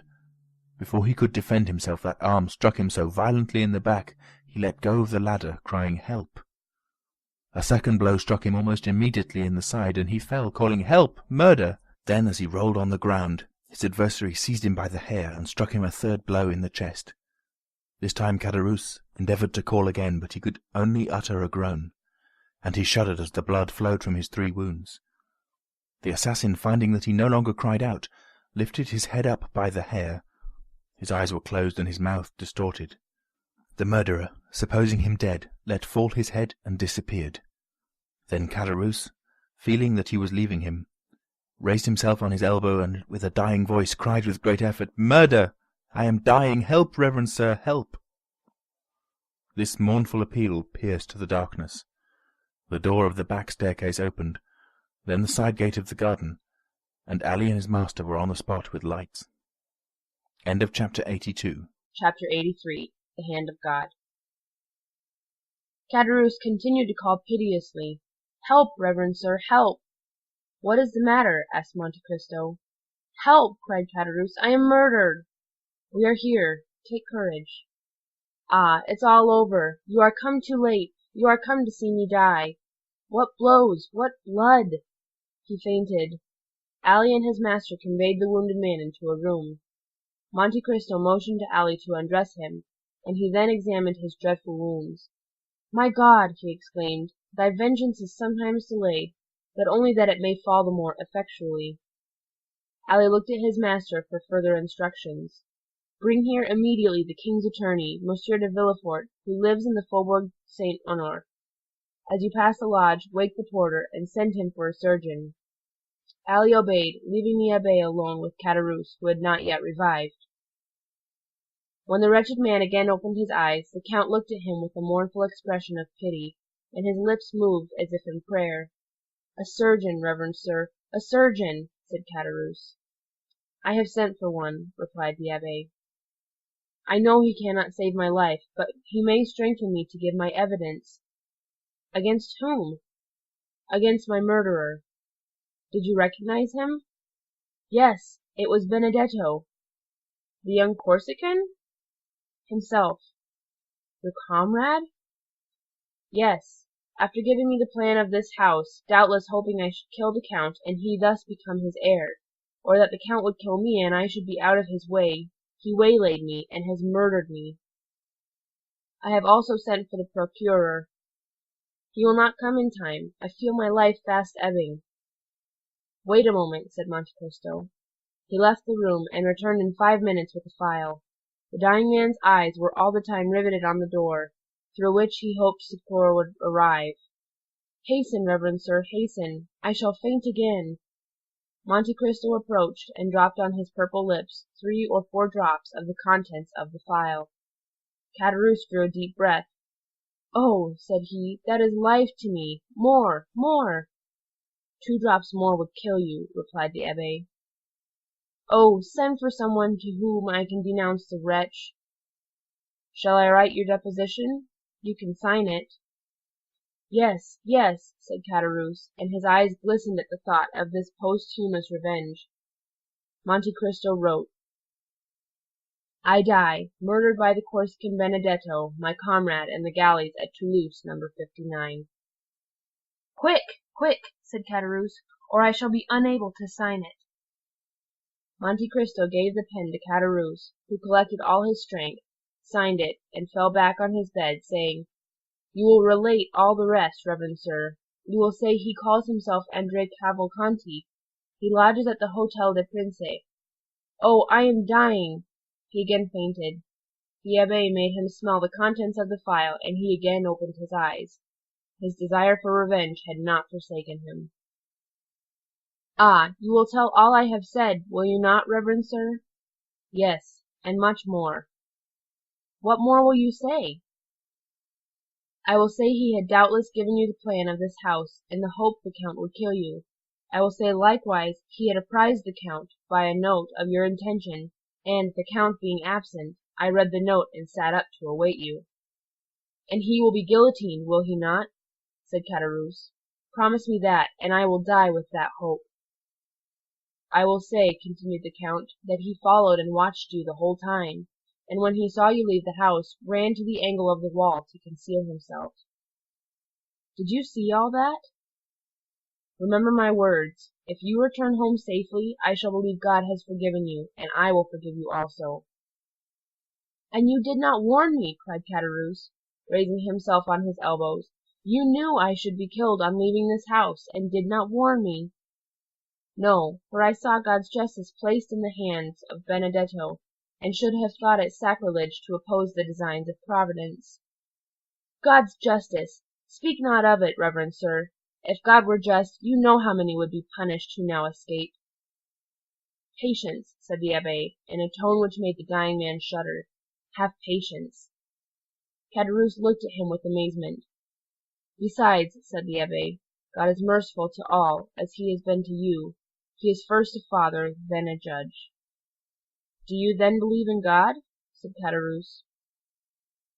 Had I been so unhappy as not to believe in him until now, said Monte Cristo, I must believe on seeing you. Caderousse raised his clenched hands towards heaven. Listen, said the abbé, extending his hand over the wounded man, as if to command him to believe. This is what the God in whom, on your deathbed, you refused to believe, has done for you. He gave you health, strength, regular employment, even friends. A life, in fact, which a man might enjoy with a calm conscience. Instead of improving these gifts, rarely granted so abundantly, this has been your course. You have given yourself up to sloth and drunkenness, and in a fit of intoxication have ruined your best friend. Help! Cried Caderousse. I require a surgeon, not a priest. Perhaps I am not mortally wounded. I may not die. Perhaps they can yet save my life. Your wounds are so far mortal that, without the 3 drops I gave you, you would now be dead. Listen, then. Ah, murmured Caderousse, what a strange priest you are! You drive the dying to despair instead of consoling them. Listen, continued the abbé. When you had betrayed your friend, God began not to strike, but to warn you. Poverty overtook you. You had already passed half your life in coveting that which you might have honorably acquired, and already you contemplated crime under the excuse of want, when God worked a miracle on your behalf, sending you, by my hands, a fortune. Brilliant, indeed, for you, who had never possessed any. But this unexpected, unhoped for, unheard of fortune sufficed you no longer when you once possessed it. You wished to double it, and how? By a murder. You succeeded, and then God snatched it from you and brought you to justice. It was not I who wished to kill the Jew, said Caderousse. It was La Carconte. Yes, said Monte Cristo, and God, I cannot say in justice, for his justice would have slain you, but God in his mercy spared your life. Pardieu, to transport me for life, how merciful! You thought it a mercy then, miserable wretch. The coward who feared death rejoiced at perpetual disgrace. For like all galley slaves, you said, I may escape from prison, I cannot from the grave. And you said truly, the way was opened for you unexpectedly. An Englishman visited Toulon, who had vowed to rescue 2 men from infamy, and his choice fell on you and your companion. You received a second fortune, money and tranquillity were restored to you, and you, who had been condemned to a felon's life, might live as other men. Then, wretched creature, then you tempted God a 3rd time. I have not enough, you said, when you had more than you before possessed, and you committed a 3rd crime, without reason, without excuse. God is wearied, he has punished you. Caderousse was fast sinking. Give me a drink, said he. I thirst, I burn. Monte Cristo gave him a glass of water. And yet that villain, Benedetto, will escape. No one, I tell you, will escape. Benedetto will be punished. Then you too will be punished, for you did not do your duty as a priest. You should have prevented Benedetto from killing me. I, said the Count, with a smile which petrified the dying man, when you had just broken your knife against the coat of mail which protected my breast?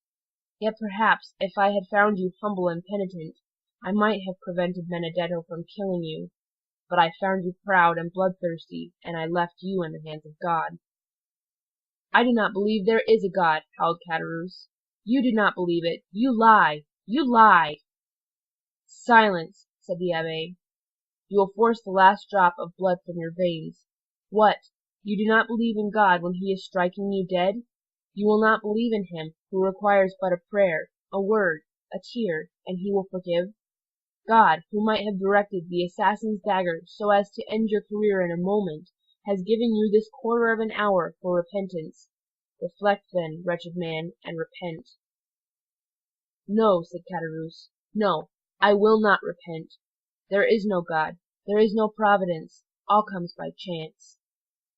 There is a providence. There is a God, said Monte Cristo, of whom you are a striking proof, as you lie in utter despair, denying him, while I stand before you, rich, happy, safe, and entreating that God in whom you endeavor not to believe, while in your heart you still believe in him. "But who are you, then?" asked Caderousse, fixing his dying eyes on the Count. "Look well at me," said Monte Cristo, putting the light near his face. "Well, the Abbé Busoni." Monte Cristo took off the wig which disfigured him, and let fall his black hair, which added so much to the beauty of his pallid features. "Oh," said Caderousse, thunderstruck, "but for that black hair I should say you were the Englishman, Lord Wilmore." "I am neither the Abbé Busoni nor Lord Wilmore," said Monte Cristo. "Think again. Do you not recollect me?" There was a magic effect on the Count's words, which once more revived the exhausted powers of the miserable man. "Yes, indeed," said he, "I think I have seen you and known you formerly." "Yes, Caderousse, you have seen me. You knew me once." "Who, then, are you? And why, if you knew me, do you let me die?" "Because nothing can save you. Your wounds are mortal. Had it been possible to save you, I should have considered it another proof of God's mercy, and I would again have endeavored to restore you, I swear by my father's tomb." "By your father's tomb!" said Caderousse, supported by a supernatural power, and half raising himself to see more distinctly the man who had just taken the oath which all men hold sacred. "Who then are you?" The Count had watched the approach of death. He knew this was the last struggle. He approached the dying man, and, leaning over him with a calm and melancholy look, he whispered, "I am, and his almost closed lips uttered a name so low that the Count himself appeared afraid to hear it. Caderousse, who had raised himself on his knees and stretched out his arm, tried to draw back, then clasping his hands and raising them with a desperate effort, "Oh, my God," said he, "pardon me for having denied thee. Thou dost exist. Thou art indeed man's father in heaven, and his judge on earth. My God, my Lord, I have long despised thee. Pardon me, my God. Receive me, O my Lord." Caderousse sighed deeply, and fell back with a groan. The blood no longer flowed from his wounds. He was dead. "One," said the Count mysteriously, his eyes fixed on the corpse, disfigured by so awful a death. 10 minutes afterwards, the surgeon and the procureur arrived, the one accompanied by the porter, the other by Ali, and were received by the Abbé Busoni, who was praying by the side of the corpse. Chapter 83.